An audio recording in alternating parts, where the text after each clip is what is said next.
thinking you can start from a square block of wood and end up with something that looks like this. To me, it's like being magic. I still don't understand how I can do that. Each one I take very personally and I feel connected to them. So when I'm working on it, there's a part of me that's going into that. Right now I don't know what the end piece will be. We'll try them on different things until I go, I really like that. It's just being part of nature. When I'm painting, everything goes away. Many times I feel like I'm just standing in front of the canvas and the painting is taking care of itself. It's almost as if they have no choice. They must create, these artists inspired by nature.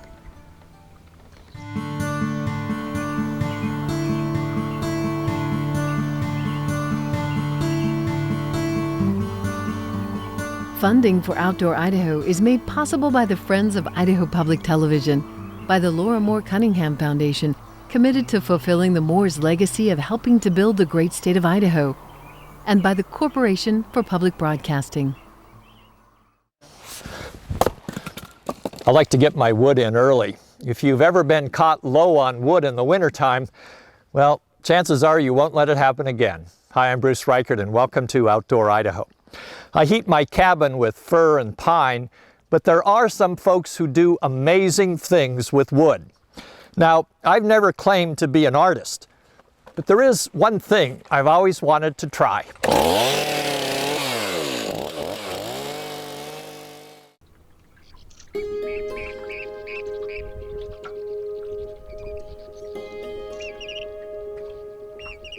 When wildfowl carver Ted Smith needs a little natural inspiration, he heads out to the Deer Flat National Wildlife Refuge to do some bird watching.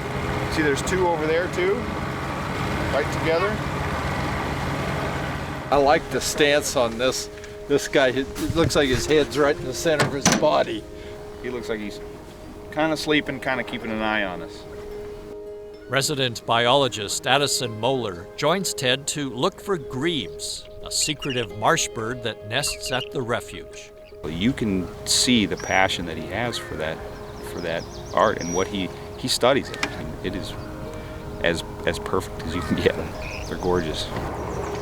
There's a connection. There's a story behind where that all started, and it's just like we're doing here with the grebes. The deeper you get into it, the more information you get, the more motivated you become. Grebes are one of Ted's favorite subjects, but his first inkling that he might be good at this wood carving thing came after he started painting duck decoys for his dad with plain old house paint. Then I decided that maybe I could carve my own birds instead of use what you buy at the store. My first efforts left a little something to be desired, and I ended up cutting it in half and making two birds out of it instead of just making one bird. My wife thought they were beautiful. My mother thought they were perfect. Why do I need to do anything else? But over the years, Ted continued to develop his talent until eventually he became good enough to quit his day job. His award-winning work started to attract the attention of collectors. And today, a piece by Ted Smith brings top dollar. A tour of his home is like walking through a gallery or a personal museum. I'm up to about a little over 1,100 birds at this time. I did a hen shoveler number 500, and when I got to 1,000, I thought, it's time. Do a mate to that, just to see the difference in my techniques and styles and abilities between the two. The feather arrangement is so much better. The big ones and little ones and mixed together, and that's what makes them interesting looking to me, is to have them mixed up like that. As any artist or craftsman knows, the painstaking job of becoming a master doesn't happen overnight. Ted started carving full-time more than 30 years ago. Today, at his studio in Nampa, he mostly spends his time on personal ventures or commissions for collectors, like this one. Total project is a life-size white-face gyrfalcon. There's 3 components to the piece. There's the gyrfalcon himself, the rock that it'll be setting on, and then the wolverine skull that is hidden down in the bottom part of the rock. Every detail of the piece is carved from wood, including the skull and the rock base. There are days when I'm grinding, the first couple of days on this rock is pure torture for me. But I do know that you gotta get rid of that big stuff before you can get in there and start playing with that detail and doing those things that really make it pop out. And if you don't do that rough work and eat the sawdust and spend the time getting the rough shapes, the other parts it'll never happen. With the rock base roughed out, now it's time to cut the falcon pattern out of a separate block of wood.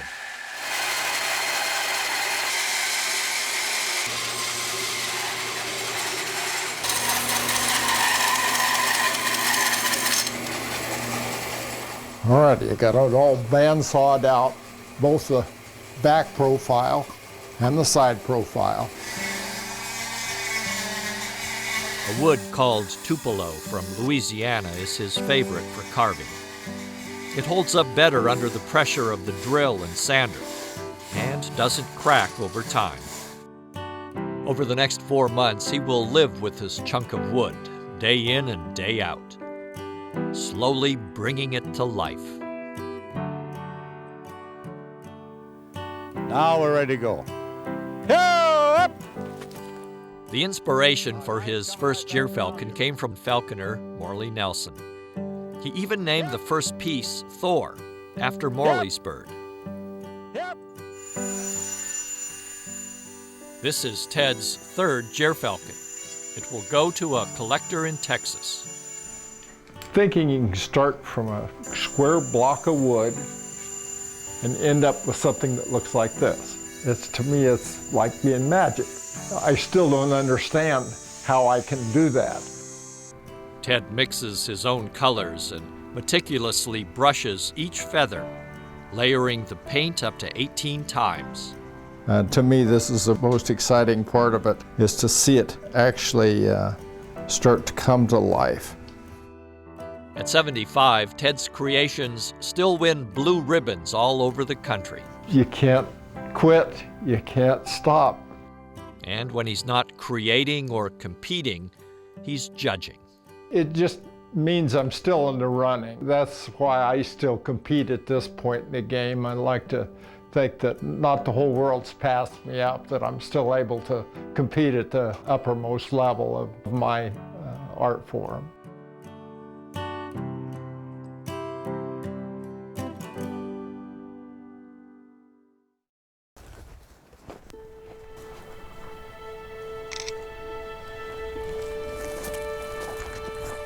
I like to come and photograph the quaking aspens when there's no leaves on it, because it's a good opportunity to study the bark and to study the branches and how the tree grows and the variety of details that I can capture in the pictures. And the light tonight hitting the trees from the side is creating a nice cast of directional light, so it's a good time to photograph. You might say that aspens are Claudia Witten's muse. The trees inspire her trademark fused glass pieces. Each tree will get a different type of marring track that is individual to the tree. So when I do them, I don't like to reproduce. That's why I don't draw directly from a photograph that I've taken. I'll reference a photograph and I'll pick a little from this and pick a little from that. It's kind of artistic, privilege to do whatever you want to do when you're creating. From her studio in Challis, Claudia's 4 kilns cook day and night to meet the orders of galleries and shows. It's a process that demands not only creativity, but tenacity and expertise. I do the actual drawing onto glass. So I cut sheets of glass into the shape I want, put it onto my work table, then I sift glass powder over the top of the glass.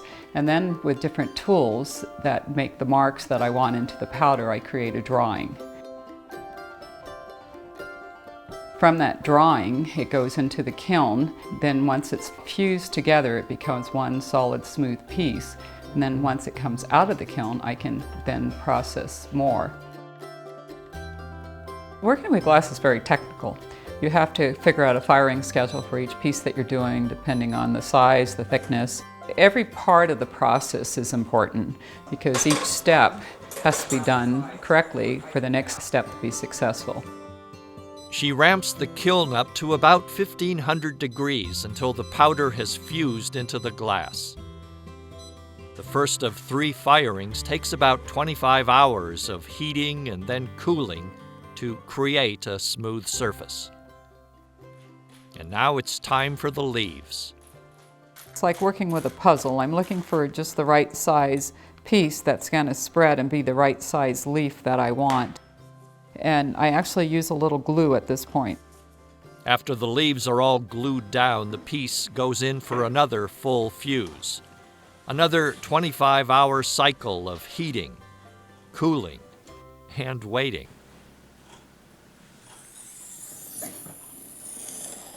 Oh, all right, nice and smooth.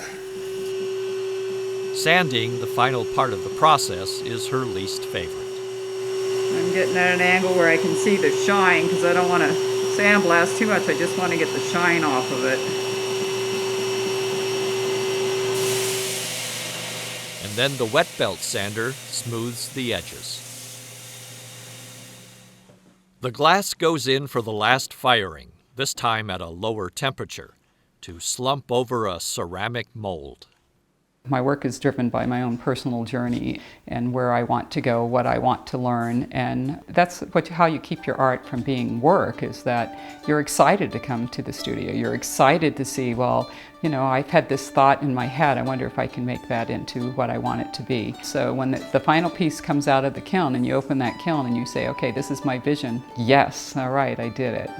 It's very satisfying. After 70 total hours of firing, the piece is finally finished. The backlight shows off her talent. Each one I take very personally and I feel connected to them. So when I'm working on it, there's a part of me that's going into that. And I think when people buy art, they're really wanting to buy a piece of the person. And that's more honor to me than actual selling a piece for a high price.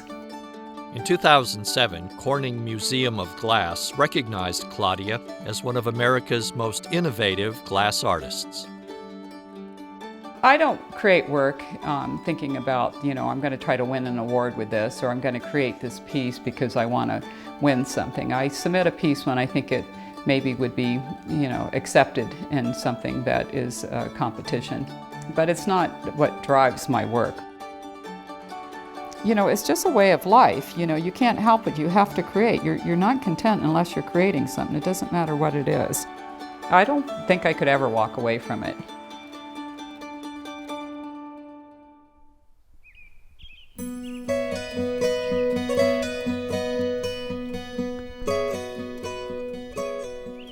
Probably looks a little bit like a mess right now, but that's kind of the phase it has to go through to get it entirely blocked in.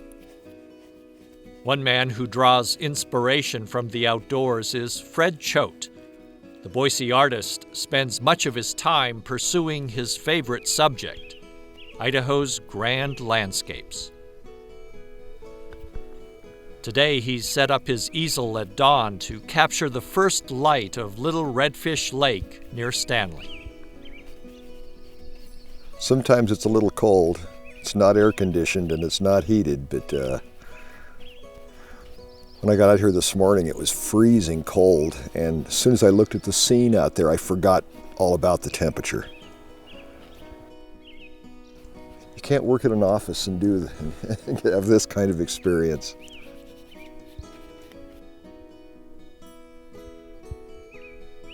I knew in kindergarten that I was going to be an artist. It's the only thing I've ever really wanted to do. Absorbed in the moment, Choate's effortless brush strokes begin to take shape on the canvas. When I'm painting, everything goes away except for my subject matter and the brush and the paint.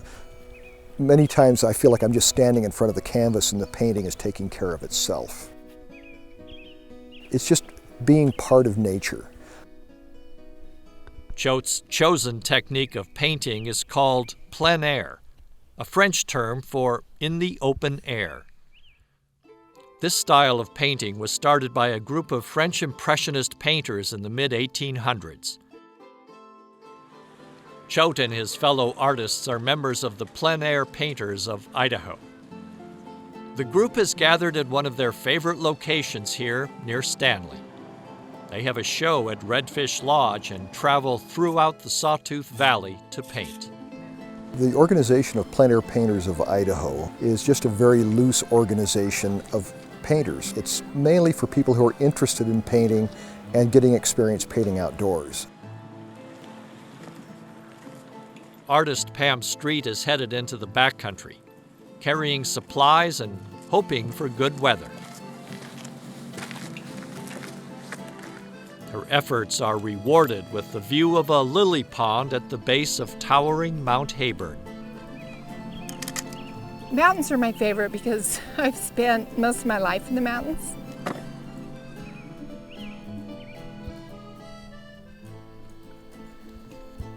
The early Impressionists like Monet would appreciate this setting. He was famous for scenes of lily ponds.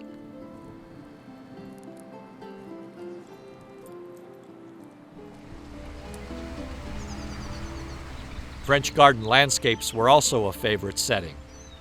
Hosted by Boise's Botanical Gardens, Plein Air members come here each year in search of classical inspiration. Especially with great light, I get wonderful shapes and patterns going across the objects or the subjects that I wouldn't get and I wouldn't be able to see in a photograph. And so that's exciting to me. The roses with the bright red and the deep gold and yellow centers, it just, looking at it, it just makes you happy. It just makes you think about the breeze, blowing on my face and the sunshine and the birds, and is really a peaceful, calm moment. And I really enjoy painting outdoors like this. Plein air painting captures a fleeting moment in time, recording light, color, and even the weather on canvas. They capture the light on the water, the heat of the day. It's all about the moment and the interaction between nature and man.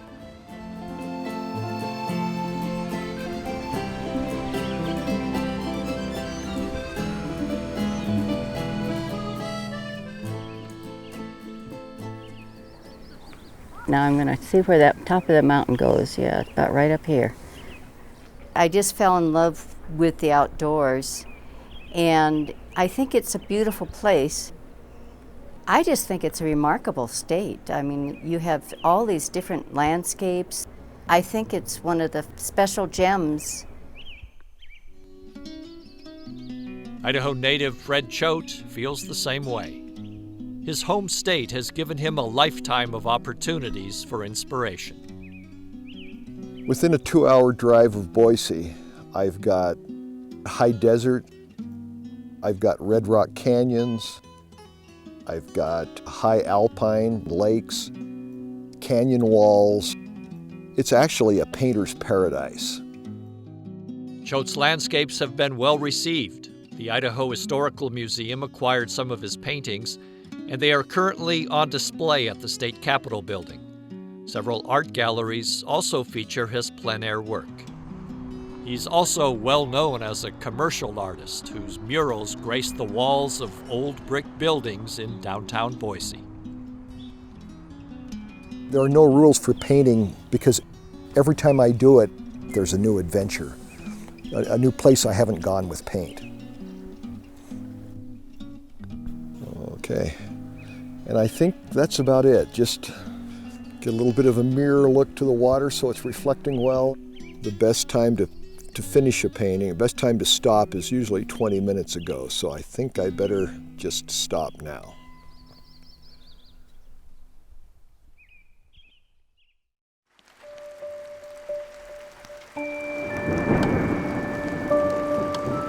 I had wrapped one of these some time ago, and I just like how they look. A tree branch, some cheesecloth and thread. Maybe it's the texture or the colors, or maybe it's just a feeling. Whatever the case, when Evelyn Suter begins to work, the disassembled and discarded seem to come back to life.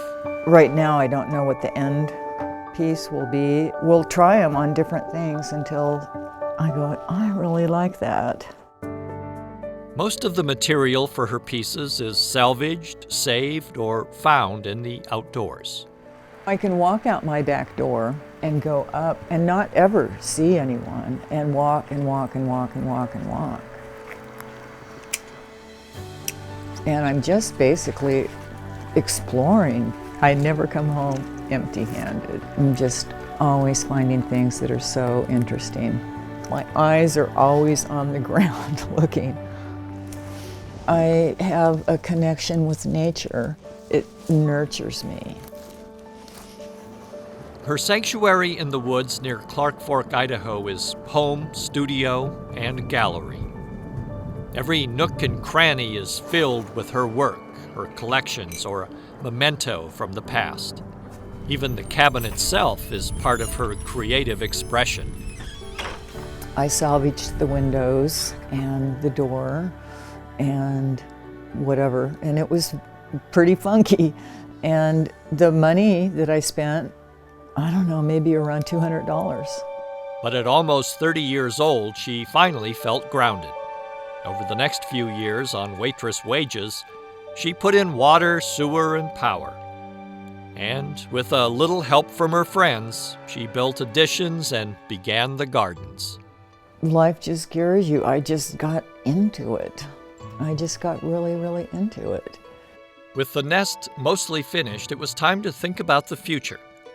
International travel and adventure had delayed her education, but now she was ready.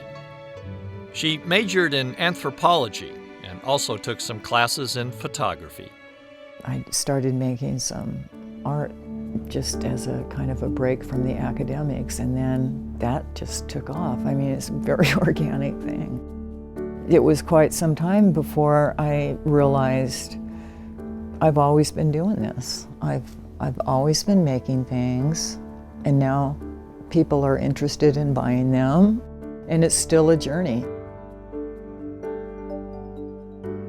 Sometimes it was a collage, sometimes it was assemblage. Before long, her home was filled with work, and collectors and curators began to show interest. When I got recognized as an artist, and I just had so much self-doubt, and a handful of people that saw things that I made just, really thought I should be working at it. I don't think they ever called me an artist, but just went, you just do the most beautiful stuff. Her beautiful stuff captured the transitory nature of all things, the process of change. Many pieces could not be exhibited due to their fragility. She resisted the request to preserve certain pieces for archival purposes. Natural decay is part of her process. So I kind of, had an attitude like, if they don't want it because it's not archival, fine, I'm not making it for that reason. The pressure to produce pieces for shows and galleries began to take its toll. She needed a break. There came a time when it wasn't like I was just doing it for myself anymore. I remember when it all slowed down for me because I just couldn't push myself anymore. And it didn't feel good. It took me a while to be comfortable with that. She continued to create, but not at such a frenetic pace. Her focus turned inward. My work was on myself, and a lot of things stopped mattering. I focused on consciousness and started sitting silent retreats again, which is just allowing everything to be as it is, because that is how it is. Aging parents took much of her time and energy over the last several years, but she's slowly entering her studio again, revisiting work in progress. I can see myself working again, yeah. I've been playing around with materials and I've organized my studio space upstairs where I have a lot of stuff to work with, and just even handling it and looking through stuff I've collected. Oh yeah, I can't not get inspired. That's a wonderful thing when that happens. It's a beautiful journey. It hasn't been easy, but it's like light at the end of the tunnel, and it's endless.